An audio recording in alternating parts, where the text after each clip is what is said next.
Hello. Usually when Steve is doing stuff, I always think, are we waiting for an intro? Yeah,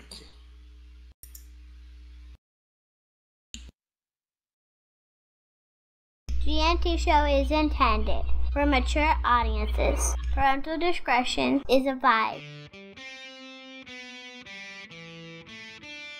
These are the voyages of the GNT show.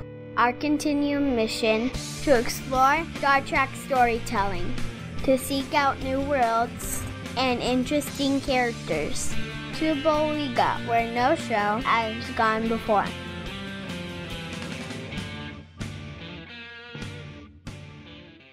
Live long and prosper, bitches. Good morning, everyone. Welcome to the G&T Show, episode 292.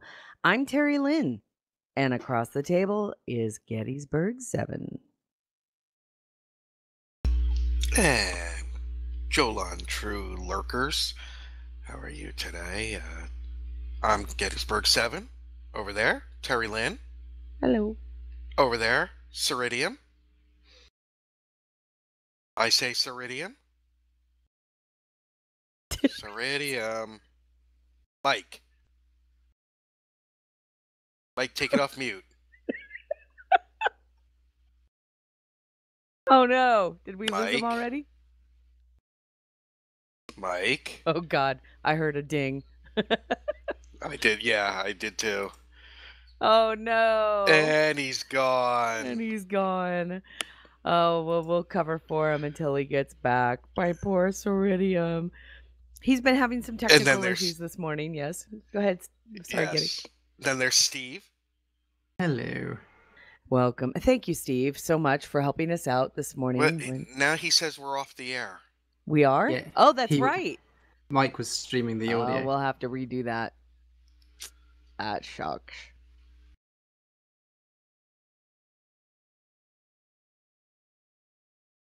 And if I know him right now, he's handling it very well. Yeah, not. I've got all this like recorded, so when he listens he's to got it. dental through the union. He's doing very well.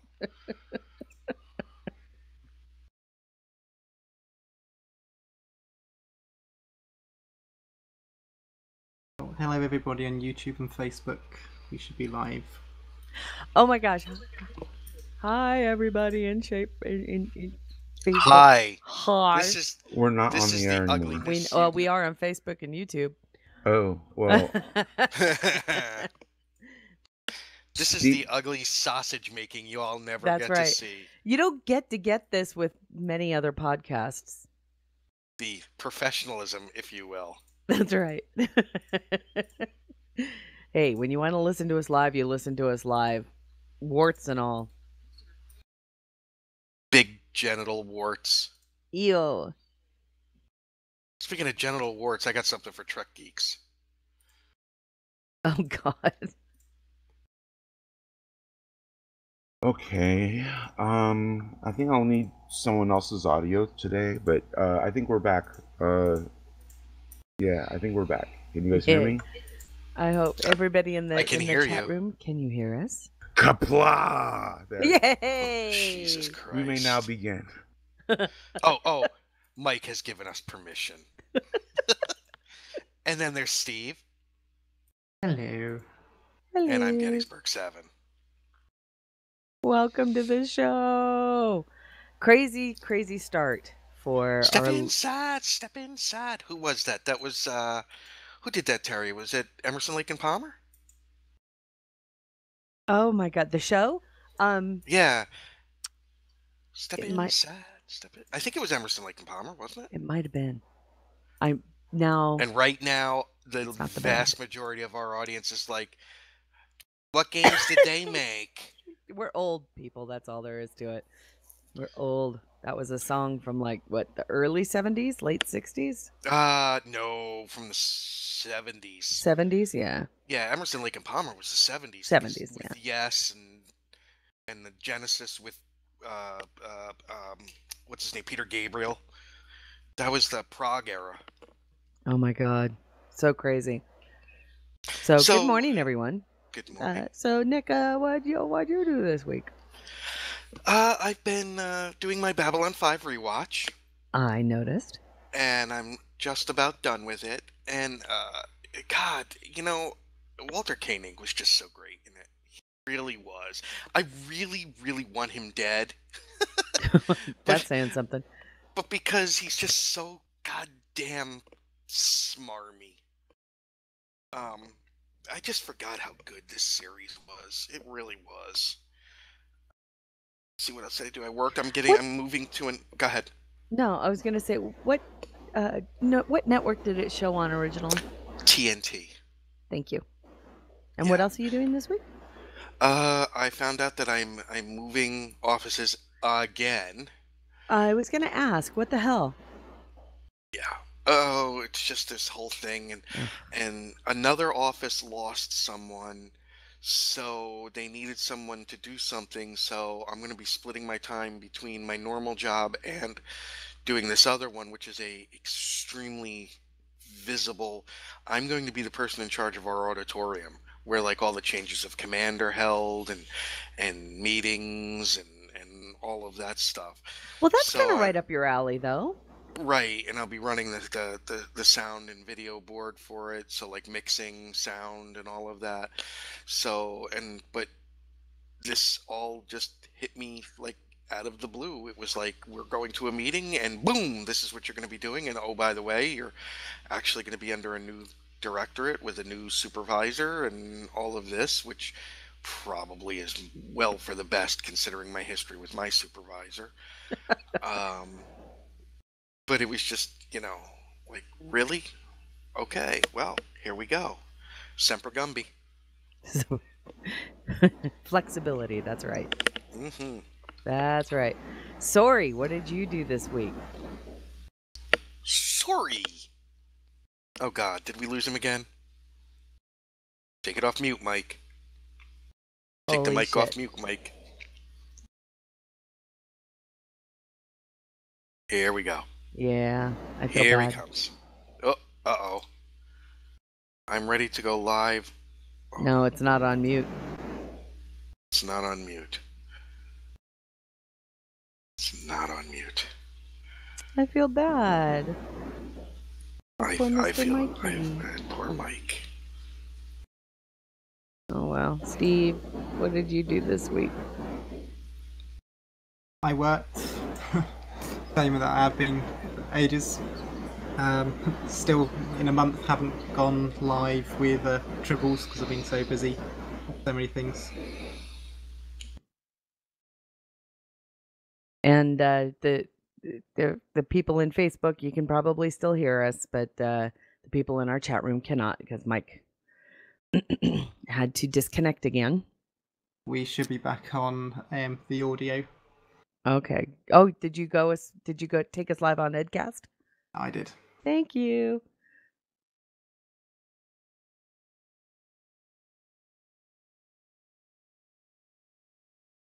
Yay, he is. Steve, broadcast to the chat room, please. I can just imagine Mike swearing an awful lot at the moment. Oh, I can't. Yeah, Mike is such a genteel person, except when tech things go wrong, and then he just turns into like a Klingon. I don't want to say anything, but right now he's throwing his own feces against the wall. I know. So Mike. Mic check, mic check. There okay. he is. What did you do this week? Evidently, he urinated on his computer. No, but not a tempting idea right about now. Let's see. I worked a little bit. DS9 rewatch has been continuing. Just trying to survive the heat is mainly what I've been doing. Yeah. It's bad when we're getting smoke here in New Mexico from the fires in California, Oregon, and Washington. Yeah, it's been very smoky. The heat's been, because of the cloud cover, the heat's not been able to go anywhere. Plus, I live in a valley, so we have an inversion layer. Oh, it just sits there. So it just sits there. It has nowhere to go. Hey, Mike. It's Yes? 57 and light rain here. Fuck it's beautiful. you. Fuck you. Just Yesterday saying. I was dealing with 110. Yesterday it was 50 in the 50s and light to heavy rain. I've been hearing fall-like. people in the Northeast had actually turned on their fires and stuff like that. Yeah, I yesterday there was that smell. The first chimney fires of the season. Yeah, so wonderful. And the leaves are already, you can see them already starting to, but just last week, just earlier this week, it was like in the high 80s and 90s. And then what happened is we're getting the effects from Harvey up here.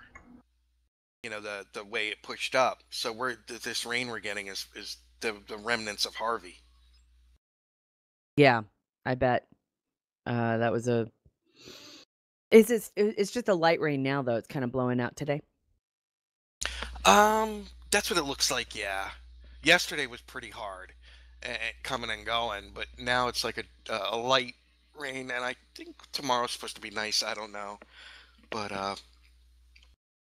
don't care. I have tomorrow off. What do I care? Yeah, I was gonna say yay for 3-day weekends. Actually, it's a 4-day. Oh, they all moved to Facebook. I don't know. Can people in the chat room hear us? I hope. I don't know. I'll let. Now Steve we have our that. 97-second delay. Yeah, I know. Yeah, because Steve's doing everything now. So appreciate you, Steve. No kidding. Thank you, Steve. Right now, Steve is like he's like a Pink Floyd keyboardist, just playing 7 different things at once. Well, I'm hoping that they can hear us in our own chat room, but I'll leave it up to the pro. I'll leave it up to the pros. Oh, God. They didn't see the dings. Oh no, Steve broadcast. Oh, no, he was just. What?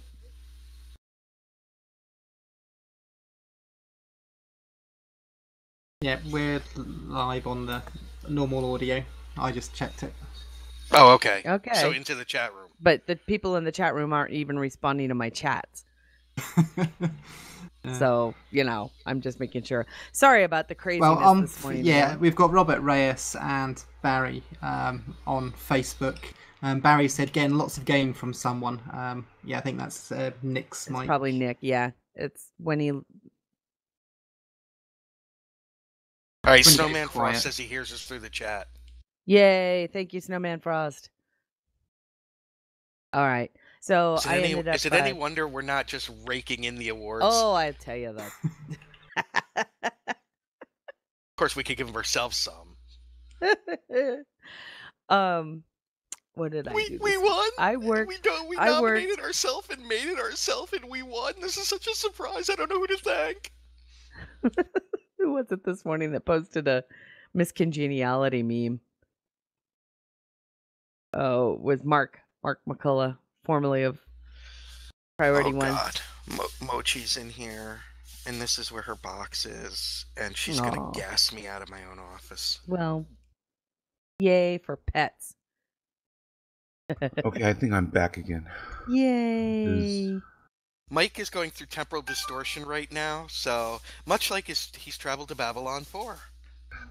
Actually, what's happening is if I'm using push to talk, and when I first turn on the TeamSpeak, everything's kosher. But as soon as I start ignoring it, then it forgets that it's even working, or it just loses. It just locks up or something. I don't know. I can hear you guys just fine. Have you rebooted your entire computer? Yes, I have. That's what started all this shit I'm asking. This morning. I was going to say, Nick, you're asking the tech guy if he rebooted his computer. I'm sorry, Mike. That was an automatic response. That's actually what caused all this shit this morning. Because I rebooted my computer. Here's what you do. Take it outside, hold it between your knees, jump up and down for 30 seconds. Oh, No. Yeah, seriously, the title for this week's show should be "Can you hear us? Can you hear us?" Um, so yay. Okay. that reminds me. One of my favorite things ever was there was a radio show I used to listen to, and they had what was called the Voyeur bus, and it was totally legal because they came up with this bus after the court case that said that women could go topless in New York City. You remember that, Terry? That court case that said they could do that. Yeah. So they had the Voyeur bus, which was a bus with a bunch of 18 and 19-year-old girls riding around topless, and you had very big windows. It was like the whole side of the bus was windows. So they got arrested. I don't even remember what the charge was for, but the producer on the radio show, he's like talking to the cops, and he's like, we're with the show, blah blah blah blah blah blah, and the last thing you hear is, this is legal, isn't it? As they're getting away. Oh, it was wonderful. They spent the night in the tombs. Lewis Black was one of the people on the bus that got arrested. So the joke Oh became that God. it wasn't the women that got them arrested. It was Lewis Black shirtless. There was a special ordinance against that. Can you imagine Snowman being Frost stuck wants in to a know who the driver was. yeah? Can you imagine being stuck in a cell with Lewis Black? Oh, I would have the coolest conversation with him. Oh, just the rage that would be going on. Okay, what's next? Oh, Matt. Oh, poor Mike. He may give up after this. He's out. His mic is out again. When Mike drops the F-bomb, it's not a good day. No, it's not a good day. Well, I'll just tell everybody. I ended up working this week. We had Friday off because my boss is actually my boss is a member of the Acoma Pueblo, and the Acoma feast is or was yesterday. It started yesterday. So since he was dancing at the feast, and a lot of people need to end up cooking for 24 hours to make enough food for the feast, the office was closed on Friday. So we had a 4-day weekend, which is nice. So I got that going for me. Which is nice. Which is nice. And we're just kind of... Did you see the Bill Murray thing I put on Facebook, Terry? No, I did not. Oh my God. It's from the early seasons of Late Night with David Letterman, like when it was truly bizarre. And they had a character called the Heckler, and he starts heckling Bill Murray. Oh God. Yeah, you gotta go find it and watch it because you'll die laughing. One of the things he says is, you made a collect call, pal, and we ain't accepting the charges. You know how funny that is? Because I think there's at least 2 generations that will never understand what that meant. Well, no, because if they go to jail, they will. Just saying. Well, hopefully that is. Yeah, no, most people don't understand what that is. Although it was a tradition for me and my friends that if a group of us was traveling to any location, that one of us would, from the traveling group, would call the person who ended up remaining home, which usually was our friend Mike.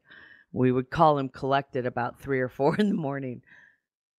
He's getting calls from Ecuador at 3 or 4 in the morning. Well, then he's yeah, gotta usually accept the Vegas. charges. It was usually Vegas or something, or Laughlin. And and we he would, has to accept the go to the charges. phone, and we would have to accept the charges because he would be absolutely terrified to think that, oh my God, something happened, and it was just us drunk. That was the drunk dialing, and then you and the person you called had to pay for it. That was always a joy. In the UK, British Telecom did a thing where you had a card with a special number on that you dialed in to that number, and it allowed you to phone certain numbers for free from whichever payphone you're at. And if, guys, you don't know what a payphone is, go look it up or watch an old That's movie. a great Google it. point, Steve. That's what I'm No, for saying. those that don't You know what a actually had to go to a payphone is, payphone. Yeah. it's the non-police version of the TARDIS. Except usually in the UK you found them as red. Yeah, here they were a rectangle cylinder or a rectangular box just big enough to hold one person. Unless they're college students, then 56 could fit in it. Well, it was big enough to spin round in. Yeah. That's right. For Superman, at least. And there was always a shit ton of pages missing from the phone book. Something else that's long gone, Terry. Yeah. Or in America, you've got these ones which they've just got a little side covers on. You usually found Colin Firth around one of them. That's true. That's true. Yeah. I wonder how many people actually getting these movie references. I know, Yeah. really. The story is here, I think. I'm not sure. Yeah, he said watch the Superman from the 70s. Yeah. Or that's right. Goodfellas, because there's a wonderful scene where Robert De Niro destroys, he tips over because they find out that Tommy was killed. Motherfuckers, they killed him, they killed him. He's stuttering, mumbling, fuck you. Well, we actually do have a lot of links and news to talk about this week, and there's actually a rant I need to go on, so... Oh! I know, right? Yeah. Speaking of which, Steve, yeah, we do need to get together to finish. We taped a Gettysburg Address on, was it Monday, Steve? I And can't I haven't remember. been able. I haven't All been these able to days get have back merged to him. into each other. I haven't been able to get back to him to do the finishing stuff that I need to do. Uh-oh, who's gone? It's Mike. Oh, I haven't been able to get back to him to give him the finishing stuff, but it was a Star Trek versus Babylon 5 comparison. And it was very, very good. Oh, Jesus. Do we need to see that? It's Tatey. What's Hi, up, Tatey. Tade? What's up? What's up, AT? T-Dog? Maybe Mike should just leave his mic open. I don't know if that's going to help, but Mike, do you have a mute button on your... no, I on don't. your... Oh. Because that's what I have to wind up doing. That's why sometimes I forget to do it. I feel bad. I so it's Look at Tatey. Hi, Tate. Tatey. Look at Tate all full of himself now. Yeah, they pointed me out high. Big grin. Oh, poor Mikey. All right. So All right, some of the first things thing. that, yeah, I was going to say, let's start off with some announcements from Busy Little Beaver Productions. Semantic Shenanigans episode 10 is up for your listening pleasure. It's called We Lost September, and you can listen to it at semanticshenanigans.com or click the link in our show notes. Also, we have a Star Trek product news roundup, as we do these monthly now just because there's so much shit coming out. And I don't mean shit in a bad way, except for one item from which I will rant about in a moment. And then... Oh, I know what it's gonna be. yeah, you do. Yeah, Yeah. you do. Hi, know. Ella. Yeah, I I know. miss Ella. I love when I get to see, once a year I get to see her, and it's always a highlight. Not that it's not just to see you, Scott, so don't think it's not. But come on, she's a lot cooler than you. And then actually 2 items. So Mike, I'll let you choose, seeing as though if you're still with us and the mic is up or operational, you pick one. Let's talk about it. Oh, snap. He's not there. Now he's just fucking with us. Oh, I just feel so bad. He's got to be just steam coming out of his ears. I feel so bad. Yeah, Mike just put in the chat room, I'm done trying, I'll listen to the show this week. Oh, poor Mikey. We love you. Oh, okay. So that and speaking of other Busy Little Beaver production news, Steve, you have a Live Love Play for us, correct? Yes, I have a message from Ross.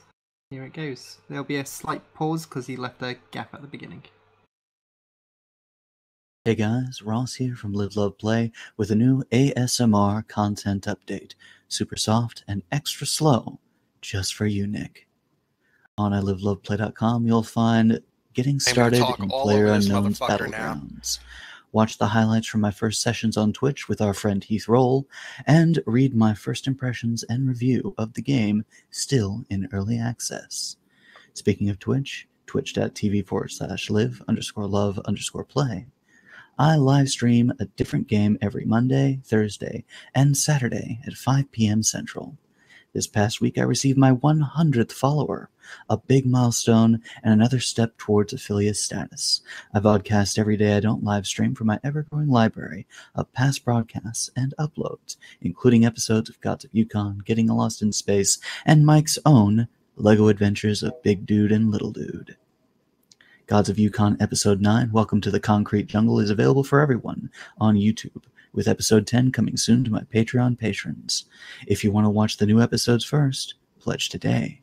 Speaking of Patreon, Getting Lost in Space, The Reluctant Stowaway, Part 1 is available to everyone on VidMe, with Part 2 coming soon this week to my patrons. Look me up and follow me on social media, and never miss a post. This is Ross saying thanks again, and until next time, remember to live, to love, and to play every day. He did that on purpose. I know he did. I'm sorry, I wasn't paying attention. I know. Why you're so worried. So please give Live Love Play a listen, watch their Twitch channel, join Patreon and all that stuff. We love Ross. He's been great to us, and I actually like his stuff. So there is some book news, and what came out this week is a little bit embarrassing. There's a couple of things that have come out this week that are a little bit embarrassing. I feel bad for David Mack. He threw the new cover for his new Titan novel, which is called Fortune of War, was revealed this week. And it was revealed that the cover art is incorrect. The beautiful ship on the cover of his book does not feature the class of ship that the Titan is. It actually doesn't even feature the Titan. It features an Akira class ship, and as most people who read the Titan novels know damn well, the Titan is a Luna class ship, and the wrong ship was put on the cover of the book. So now David Mack. Well, maybe there was a time distortion, and they went back, and then they. It's been pretty funny. David Mack is the one who said, "Okay, yeah, we're going to be fixing that one."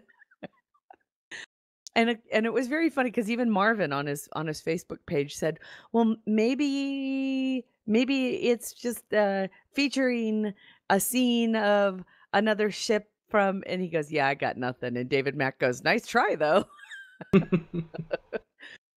You have the image? I do. Let me get that for you.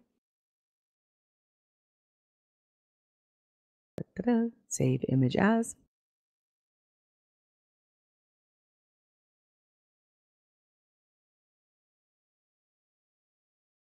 Cat is spying at me around the corner. She thinks I don't see her, and every time I turn my head, she pulls back like, "Haha, you can't see me." Oh, she's just such a little doll. Aww. Even at 2:30 in the morning when she crawls on my chest and purrs, saying, "Love me right now, please. Thank you so much." There it is. Oh, Mike put it in there first.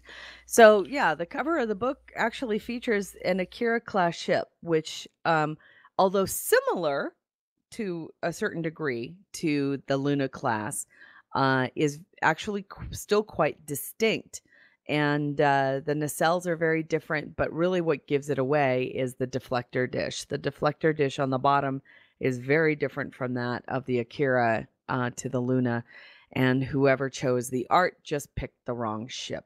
So, don't know if they've gone to print with it. But if they have, that's a bit embarrassing. Dope. Yeah. Dope. It's so. Sorry, And says then, in chat, collector's item.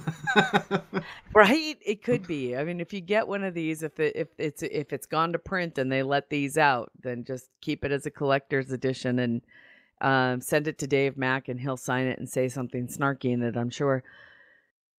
And let's see what else. Oh, our poor Ceridium is in the chat room listening to us. We love you, Mikey. Let's see. Okay, so one of the things that was shown at the Star Trek Las Vegas convention this year was for the 30th anniversary of Star Trek The Next Generation, the fantastic artist Juan Ortiz had created a poster or a one of those. Okay, who left us this time? Right. He Oh, was still okay. listening in. Oh, he was okay. He's dropped again.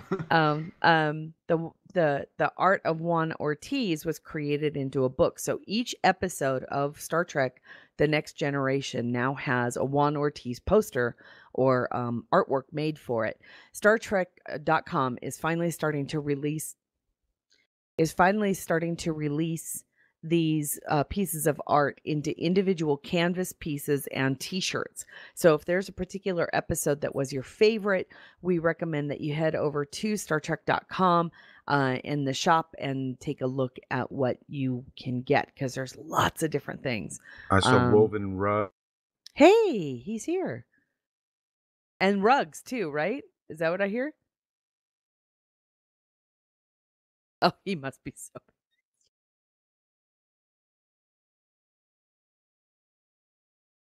Hello? I think he's gone again. Oh my God. I could cry for him.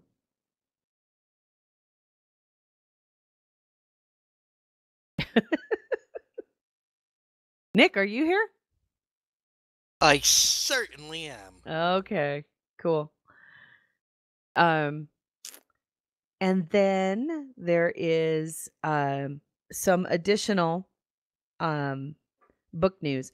There is a interview with David Mack over at DEF CON's Treklit blogs regarding David Mack's writing the new Discovery novel, which comes out after the show premieres on September 24th. And I highly recommend everybody kind of read what's going on. It's very interesting to see information that David Mack is privy to. And it's not just David Mack, but we know that Dayton Ward is as well, because Dayton Ward will also be doing a Star Trek Discovery novel that's coming out, I believe, in January. So it's really nice to see that the books and comics are coming out in connection with the show, which we didn't really even get even when Enterprise was around. Okay, so I'm gonna go on a little bit of a rant right now. Just a little one. Just a little one. Just a little bit. This week, our good friend Ella over at Generations Geek made us aware through various forms of social media that she had picked up a pack or the collection of the Women of Trek collector's cards from Star Trek. And this was put out in conjunction with the 50th anniversary of Star Trek. So these came out last year. I'm not a big collector card person, so I didn't buy them. And I didn't really, it's just not my form of fandom collection. I tend to collect other things like novels and some action figures and ships. I'm a big ship collector. Be that as it may, Ella got these cards, and although she didn't get all of them, what she did get raised her ire enough to kind of go out to see what the rest of the entire collection looked like, and she shared that with me. And to say the least, I don't even think the word disappointment comes close. Of all of the things that Star Trek has been warned about, has been beefed about, and has been criticized about for literally decades, they just can't seem to shake. And I have to say, this isn't just from the manufacturer. It goes all the way to the people who, and I'm sorry, who approved these going out, because they should have known better. and it sucks. So, in this collector's card of Women of Star Trek, there is a small group of cards called Quotable Women of Trek. And these cards contain, I think there's 12 of them, where there's 12 female characters of Star Trek with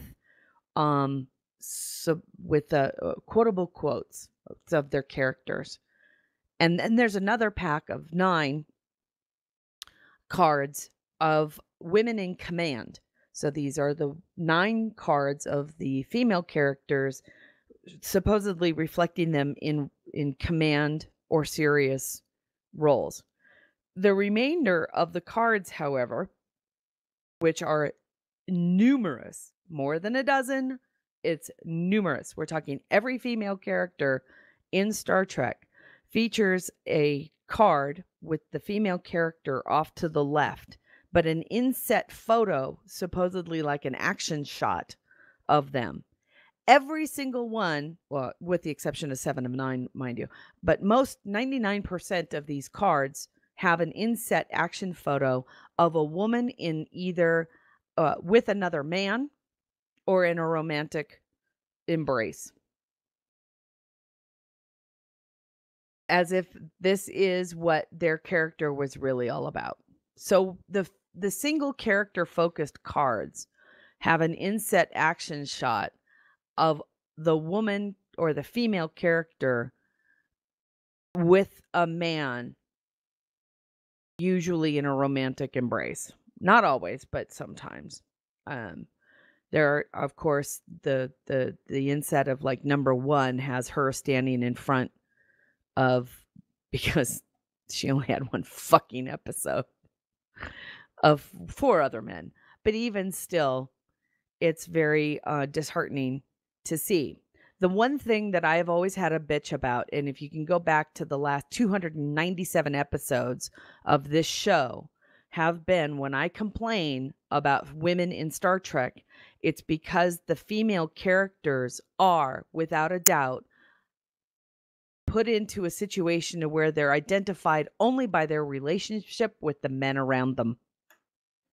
And the fucking collector's cards did nothing to stop that from being the case. What the hell, CBS? What the hell? What made you think that little girls who wanted to collect cards of their favorite heroes,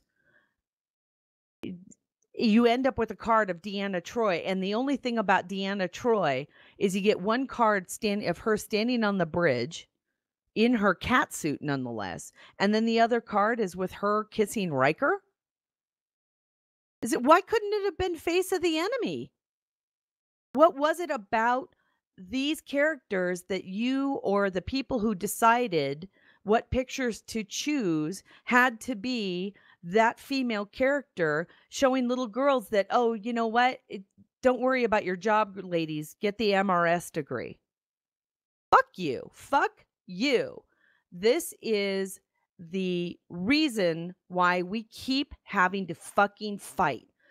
This is the messages that we're sending our little kids, that really what you want out of life is a man, as opposed to a successful, self-sustaining, self-confident career with or without a man or another person in your life. It doesn't fucking matter.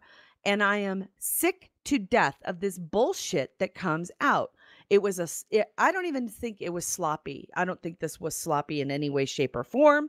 I think that this was part and parcel of the people who fucking chose these pictures because they thought, oh, let's go in this direction. And I'll bet dimes to dollars that the people who chose those pictures were men.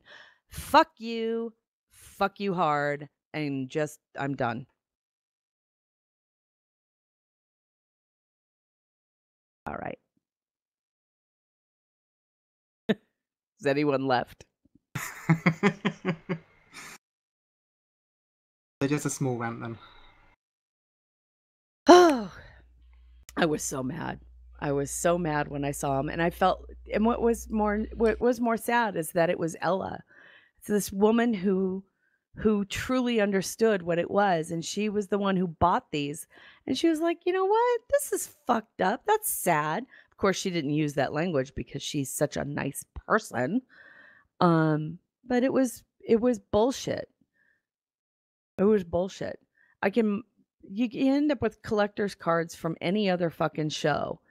And if they decided to do the men of Star Trek, there would be maybe a small set of, but I can tell you right now that the character cards themselves would not all feature the male characters with their female love life. Now, there could be a whole set of Kirk, and there could be a whole set of Riker with all the women that they did, right?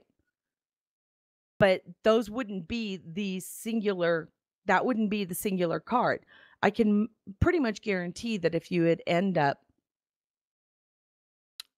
with Kirk character cards and Riker character cards, if there was male character cards, that the inset picture would be of them doing whatever it is that they were. A rolling command, usually an action shot, maybe even firing a gun, although there is that we could get into that too if we wanted Did to, they but include any photos from the films? none. Just the Well, series? no, that's not true. The Deanna Riker the Deanna, well, Deanna she is Deanna Riker, Troy, come on, let's face it. I read the Titan novels. The Deanna Troy card is, okay, 2 pictures. The one on the left, the actual character, is her character from, I don't wanna say Insurrection, but it's probably Nemesis. She's got the long straight hair. So it's from the movie, but the inset photo Wasn't is long from straight her. hair First Contact? It's from it's from First- Insurrection. It's when Riker and her kiss in the psychology it's when he starts to try to kiss her before she pushes away because of his beard, which was a ridiculous. It's that picture. So it's an Insurrection card. So I would have to say yes. There were some things from. Wait a minute. Now, you see, you're projecting From the photos. Here. I'm you're what? projecting here. She pushes away because of the beard. Oh yeah, which You said, which is ridiculous. no, which I said, which is another thing, because she's already taken shit for that, because the line after that is yuck, your beard. And he goes, you don't like my beard? She goes, I've never kissed you with a beard, which is not true. Remember, that's the That's same all I film meant. that's the film where they discussed affirming of their boobies. Yeah, I know. It's just. Which, Oh, granted, so is a fuck. wonderful scene for so many reasons. Well, in Facebook chat, Rick Wheeler said, glad I was able to listen to this particular rant, having a daughter, although even if I didn't, I completely agree. Thank what you, a Rick. suck-up Wheeler is. It's just, it was really disappointing. It was, I don't even want to say it, more than disappointing. It made me angry, but it is disappointing. After everything that, we've talked about when it comes to female characters in Star Trek, the fact is that there are so few breakout moments for female characters where they're not. Hold on. Do they have Kira kissing someone? Yeah, let me get that. I have you the kidding? photos. I have the photos. Let me get them. Oh my god. Who, Shakar? Let me find it. Was that his name? Shakar? Or am I You cover confusing for that me. with I'm gonna find the file. I Babylon got 5? the photo. I'll add it. It was Shakar, wasn't it, Steve? The dude, the righteous, pious dude. So I'm gonna upload the photos, all of them. Okay. Yeah, I think Yeah, it it was. was. Yeah, I just don't want to confuse the names with Babylon 5. Oh, that could have been First Contact, though. You're right, Steve. Although it does look a little. You know what? That might be Nemesis for Deanna Troy. No, it's Insurrection, I think.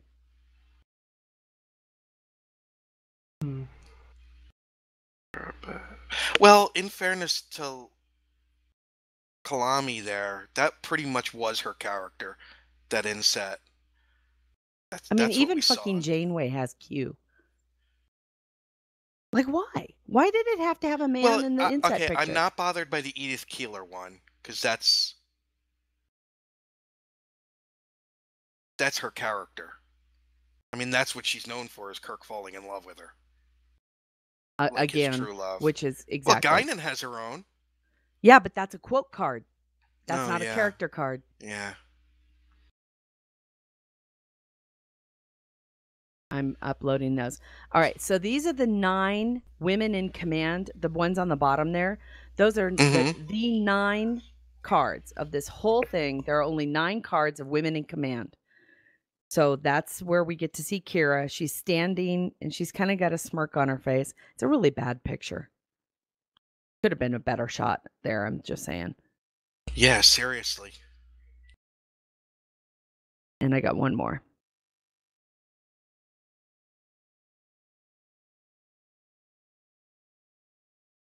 All right, and then the last. You would think for Beverly Crusher in command, they could have gone with when she was in charge of the Pasteur, because that was her ship. I know. And then the last picture I put in there is the dozen what they call the quote cards. These are the only cards that I see where there is a picture of the woman with whatever quote there is from that character, and they are alone.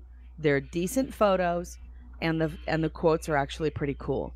Then the 9 up above, then there's 9 photos of these women in command photos. These are like the special cards, right? So everybody knows when you have collector's cards, there's like the rare or the special cards.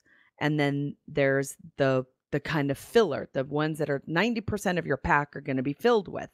So the special cards are these quote cards, and the special cards are the women in command cards. The 90% are these character cards of the women of the character on the side, usually featuring an inset photo with the woman and usually the man that they are associated with. Not what they're associated for. Now, again, number 1 has a picture with her with 4 other guys. That could have been a command card as far as I was concerned. I liked that one.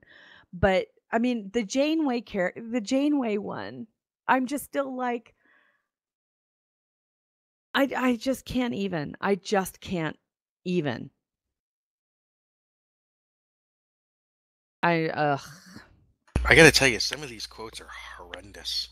Just so bad. They're just For Beverly, so bad. we have to dream in order to survive. Now, excuse me. Either I don't know. I have who to think picked this these was quotes. a college interns program that they let the college interns do, and yeah. Or Hey, it could have been Holly. bring your kids to work day. It's just like, here, pick one. Lovely Holly. How did this happen? I'm stymied.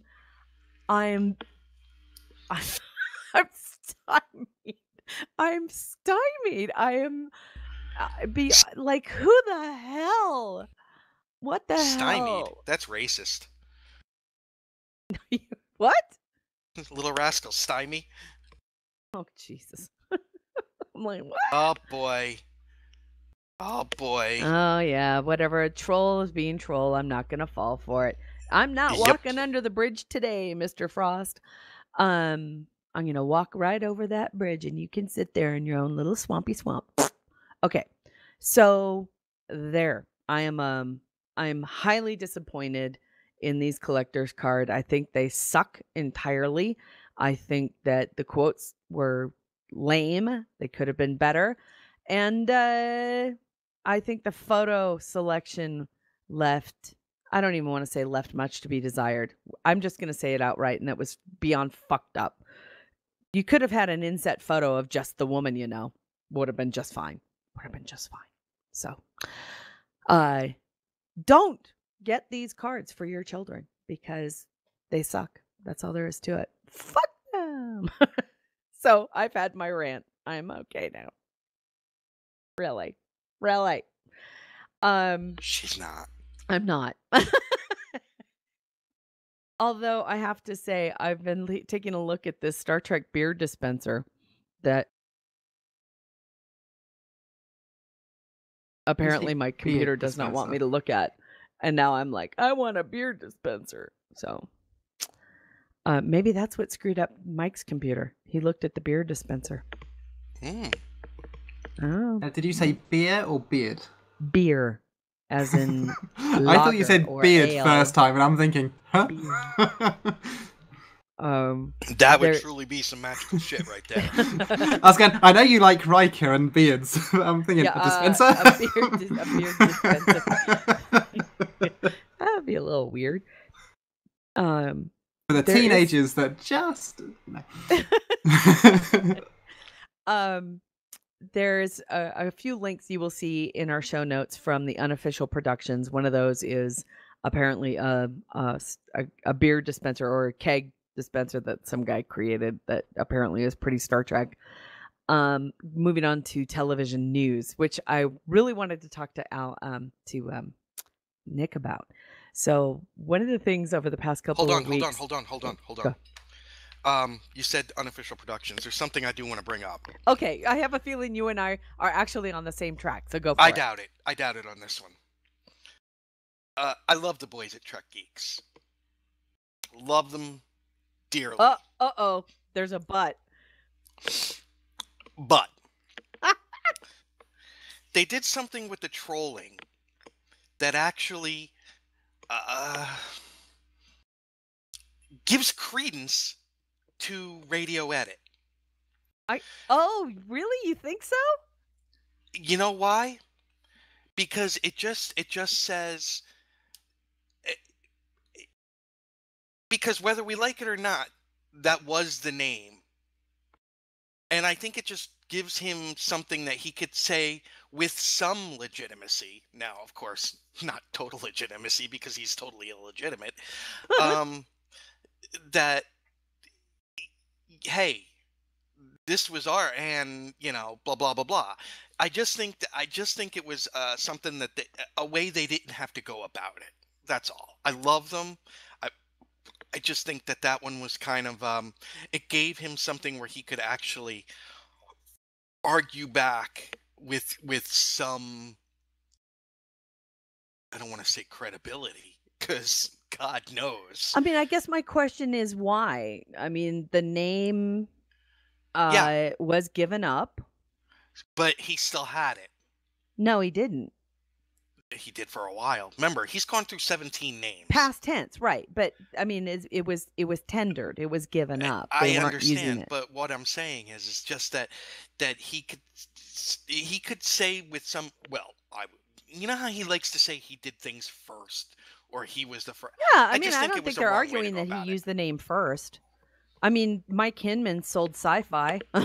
Somebody else is using it now. Right? Oh, I thought you said he stole it. I was like, no, I thought he did it first. Sold it. You know, if Mike Hinman, if he had given it up, right? NBC could have used it for free. I just think it was a route they didn't need to go. That's all. Okay. It was a class thing, is what you're saying. Yeah. Okay. I can see where you're coming from on that. I can. Because, you don't want them playing into his hands. Exactly. Got it. Okay. I get it. So that's all. That's all. And if you don't know what we're talking about, it's okay. Oh no, we're going to talk about it because I'm actually going to use the word. Okay. I'm actually going to use the word Axanar because that's the other thing. The Dragon other Con? thing. Con? over at Dragon Con that came out this week. It's there. I guess there's a fan club. Is that what it is? Mm-hmm. It's a group of people that are supporters. But this is not the fan club. He's there. Well, he might be there, but is he actually in the booth? I don't know. You know how he was. He was just even when we had Axanar shit in our booth, he wasn't at our booth. Right? And he was just holding court. What do you mean you had Axanar things at your booth? You didn't know we had Axanar things in our booth? You didn't have anything like that there. You're a hater. What are you talking about? We had Axanar costumes. We had had Tony Axanar Todd's costume. paraphernalia. We had the cards about we their had the cards. We about their actually had showing. invitations, and we're Yeah, but giving you're out invitations haters. to the. It wasn't true Axanar stuff. No, you're right. It was prelude. It was all prelude because It was something actually made. that was because it was actually fucking being made, right? That's when we were supporters. That's when we were really pushing for it, is because shit was getting done. And he kept and it was in the midst of the first Kickstarter, or yeah, it was the Kickstarter. It was the first. Terry, correct me if I'm wrong. For being the terrible people he says we are, didn't he approach us? Yes, absolutely. Mm-hmm. To be interviewed as well. And then failed the show on us 3 times before we finally got him on. And then we had an interview with him in which that's when I started to get a little bit suspicious of the money and where it was going. And but Dragon Con. But Dragon Con. So there is a group of people who are apparently supporters of Axanar still, even in their current form, whatever that form is, in Georgia. So it's our understanding they're still moving forward with creating 2 15-minute episodes within the guideline rules, although they have no money to do so, allegedly. And they have decided that they are not going to be moving forward with the 501c3. Big surprise there. We all knew that they wouldn't be doing that.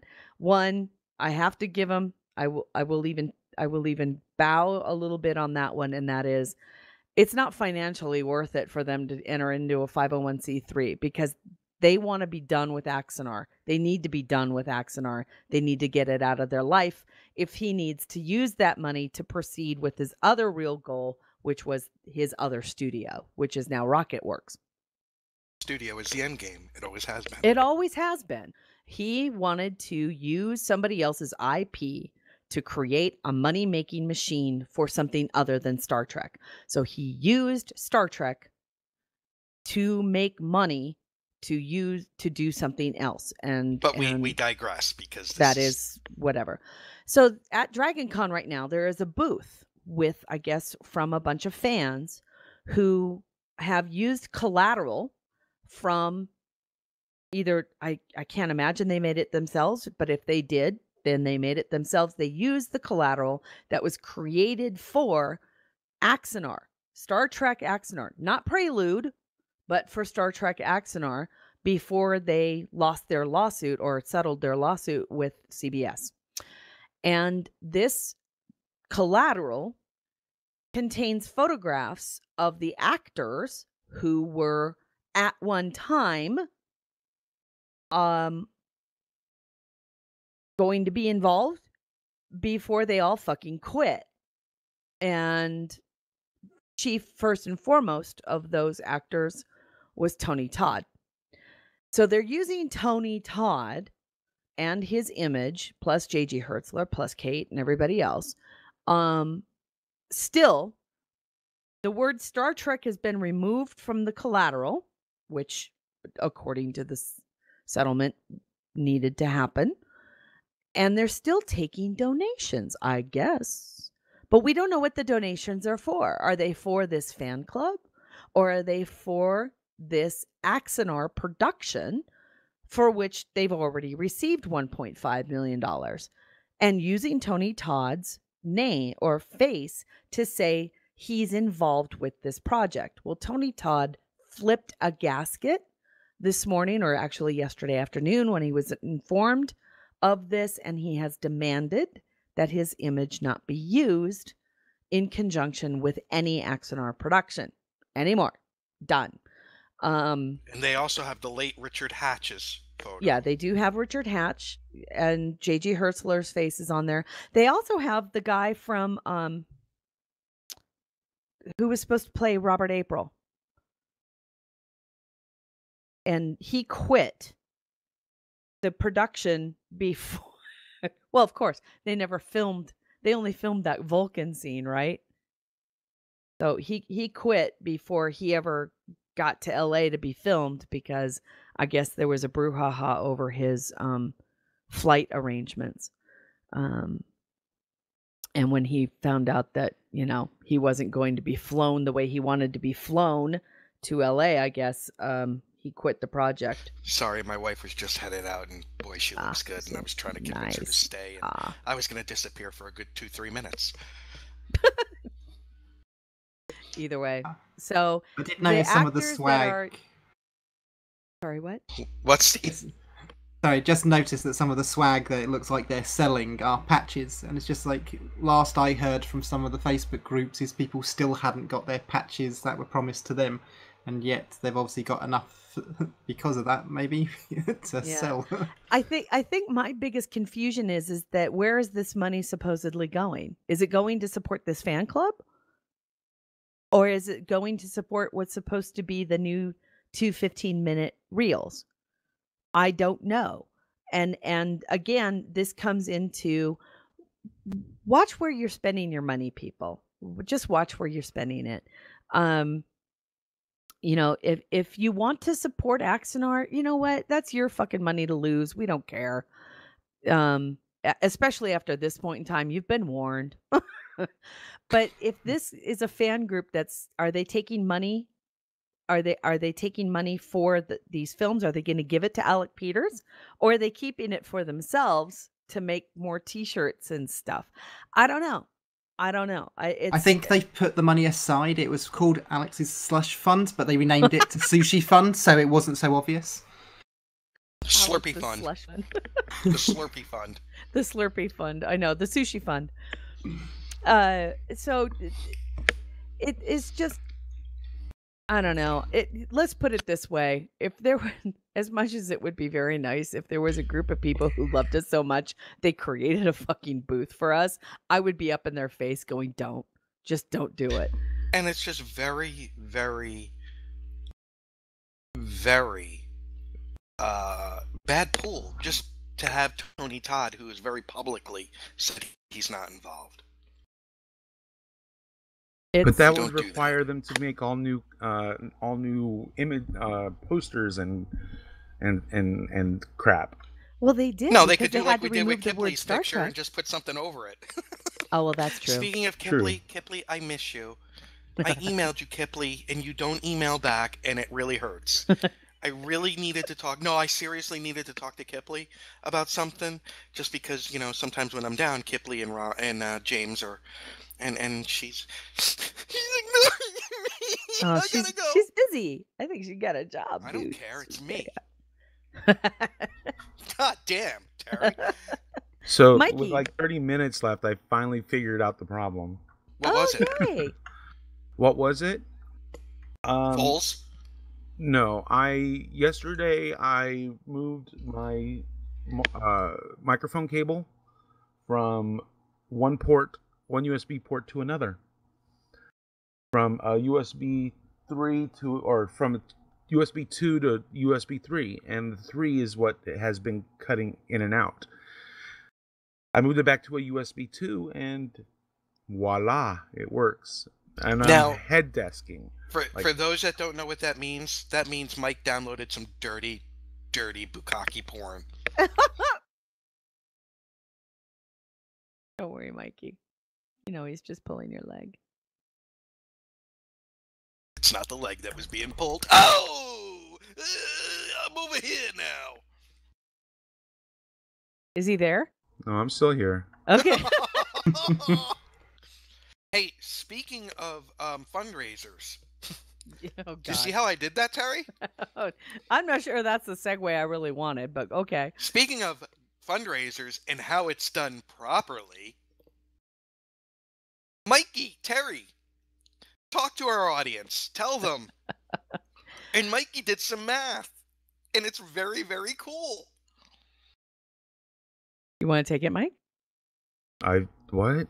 I guess he's talking about the 24-hour show. It's coming up in October. I figured that, and I haven't done anything. Yeah. Have you done that? You did the math. You figured out what episode it's going to be. Oh, yeah. Oh, yeah. It's going to pretty much fall on our 300th episode. Okay, Mike, you have all the excitement level of showing where you were touched on the doll. Come on. It's been a morning. This is all you're Yeah. gonna get from me right now. Yes, our 24 hours of G&T, which Terry informed me today, is October 28th, which is beautiful because I'll be hungover because my birthday is October 27th. That is, I do have a gift registry at Amazon if anybody's interested. Nick Minecci. Birthday is October 27. I will be 48 years old, so anything you can send my way, cash is preferable. Thank you, because the hookers like cash. October 28th into the 29th, and it is our 300th episode. We honest to God didn't plan it like that. Swear to God. No, it Mike was did just it, luck. and we were like, holy shit, look at that. Which is far better than having it on the daylight savings again, where it's actually 25 hours, and we're smelling colors and tasting sounds. Yeah, that was there'll be pretty plenty fun. of that anyways. It's true. So yeah, keep your calendar open. Our 24-hour show will take place the weekend before Halloween. As always, it will be our 300th episode. Very And at the end of it, excited about Steve's that. going to be like, hey, I'm still wide awake. You guys want to go out and go bowling? Yeah. And of course, what we do is we do raise funds to help our server costs. None of the money that we raise goes towards any of our attendance at any convention or Or appearance. sushi. It does not go to any of our marketing. It does not go to anything other than our server and our Busy Little Beaver server, by the way. This isn't just for the G&T show. It's for all of the shows that Busy Little Beaver produces. And that's Live, Love, Play, the O Sports Show, Semantic Shenanigans, all of them. It also covers Gettysburg's our address. She never hosting. mentions it. Y'all notice she never mentions Gettysburg address? Gettysburg Address. I No, apologize. you already, you're right. You already You're skipped right. I over missed it. I blew it. You always do. You I always did do. it. You're right. You're like that person. You know what you are? You're like the rest of Bon Jovi's band when he cut the solo album. Bitter. I'm just bitter. You're Tico Torres. Ooh, yeah, I know. You're right. So yes, and Gettysburg Address. Oh, it's too late now. You've already hurt me. Yeah. Okay. Can you tell? Is there can you tell anybody the else wife? I'm missing? Because we have a lot. I know. Can you tell the wife brought me coffee? I love her. I love her so much. And God knows what else we're gonna produce under the BLB By the way, banner. her What's up? birthday was Monday. Okay, happy birthday. Happy birthday. So I want to publicly wish her a very, very happy birthday. And Alan's birthday was yesterday. Yes, and he didn't get my post. So let me say it like I this. scared Alan. him with mine. Well, when Alan says I don't know what to say to that, because how Papa home? It's Papa. It's your Papa. Happy birthday, Papa. See, now he'll get it. But now I need Jim here with me. You need Ferris with you. Yeah. Hi, Papa home. It's Papa. Papa's home. Hot dogs. We're having hot dogs. And now you know what it's like to have the entire G&T clan at my house. Yeah, that's at 6 o'clock in the morning. Papa, wake up. Come on, Papa. And if you haven't heard a 24-hour show, this is roughly what it's like near the end. It's true. Hold on, Mike, I'm you were gonna going to say something? Oh, I'm sorry, Yeah, I was gonna say Alan's response to my birthday message was wow, and I thought I didn't have a response to Nick's post. Here, I got nothing. I don't know what Alan's response was to your birthday wish, so I don't know what I missed. Here, I'll share the Facebook link. Oh, he's gonna share it with us. I'm gonna give you me last year at about 3 o'clock in the morning East Coast time for G&T 24 hours. You ready? Here's me.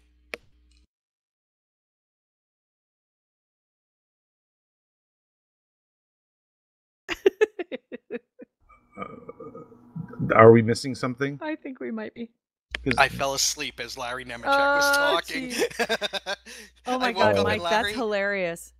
And of Larry- course, for anyone who's listening to the recorded version, it will not seem like anything passed. Because... Exactly. The dead Yeah. air will just be. Yeah, there was a couple of seconds of Trimmed dead air there. There was a Because couple of seconds of dead air. I sat down on the floor to get something while we were talking to Larry. I was going through some papers, and the next thing I knew, I was waking up, and Larry was still talking, and it was 45 minutes later.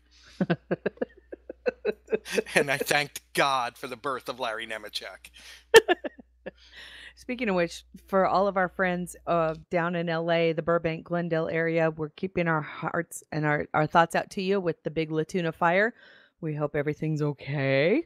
I heard there were some evacuations along that ridge, and that's kind of crazy. That's right up against like major Los Angeles, life right there. So just keep safe and pay attention to whatever the police tell you to do. Get the hell out when they say get the hell out. And also for our listeners and our loved ones down in Houston and in the entire region that was affected by the Hurricane Harvey this week, let us know if there's anything that we here at the G&T show can do to make your lives just a little bit better.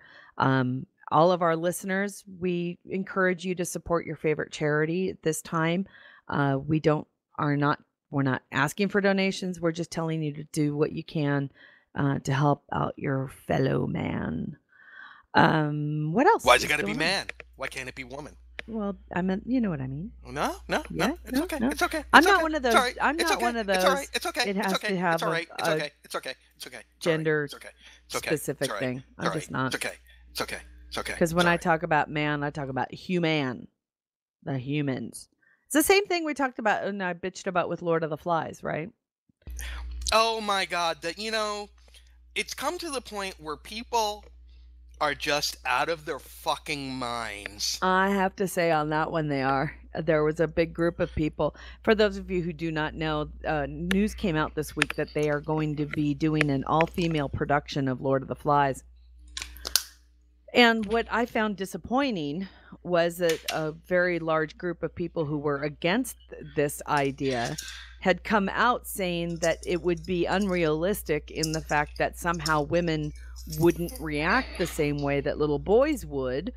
And therefore they would actually end up in some kind of loving, wonderful, nurturing society. And it made me so fucking angry. Yes, because God knows if you go to a junior high or high school, girls are the paragon of not pushing each other to slicing the wrists.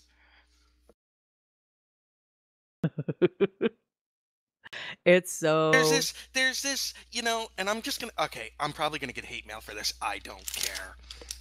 Since when have I ever cared? Commune. I know, right, Mike? I'm sorry, but it's like it's not gonna break out into one of those. If anything, why is there this feeling that if women ruled everything, it would be so much kinder and gentler, and especially if it's a group of teenage girls. Not even teen. We're talking preteen. We're talking like right on that edge of crazy hormones, right when they start. I can tell you and I'm right glad now. You said that because if I said it would be sexist, but when the first change comes, little boys are hormonal too. Right. No. But there's an aggressiveness that comes out in girls, I think, that's not there. I think it's just, I don't even think it's no, I don't think it's a gender thing. I think it's a species thing. Like I said, it doesn't matter if you're male or female. If you are untrained in survival, you get thrown on an island with a bunch of people and you have to survive by fucking, scrounging for fruit to survive, and you're around a bunch of 9, 10, 11-year-old kids, and they have to survive. It doesn't matter if you're male or female. You're going to turn into a fucking chimpanzee because you don't know what you don't know. And that's what the whole thing was. And is it fair to say that at that age, morality is not near what it would be later on? Absolutely. It had everything to do with age and the fact that and really at the end of the day, the lesson of Lord of the Flies is that when left to our own devices without guidance, moral or otherwise, from an older generation, and a set of rules that allow us to be kinder to one another, we're going to be the animals that we truly are, and that is just fucking apes. We're apes. That's what This it reminds comes. me of an episode of Stargate Atlantis. Really? Which one? Steve, do you remember the tribe of kids? Yeah, there's a bunch of kids where one of the Atlanteans left a ZPM there, which created a bubble which stopped any of the Wraith tech from working. There's also an episode where in Stargate itself where they reverted to caveman in season 1 as well. Yeah, but in the episode about the kids, they had they basically had a set of rules, okay, that did many things, but basically anyone above a certain age, I think it was like what, 22 or 23. Yeah, but that was population control. That was population control, but it was those set of rules that kept them in order. And then anyone that broke those rules, they went ape shit on them. You know, you got to see the Lord of the Flies come out, but but they had a set of rules that allowed them to maintain somewhat order within this chaotic system. But so without those rules, it would have been that ape shit going on all the time. It really, I found it kind of offensive for, to be honest with you, I found it offensive if you were a guy and somebody came out and said, "Oh, well, only guys can break down and turn into, it's like somehow it's a male characteristic to break down into or de-evolve into something that is less than civilized," when I call complete and utter bullshit.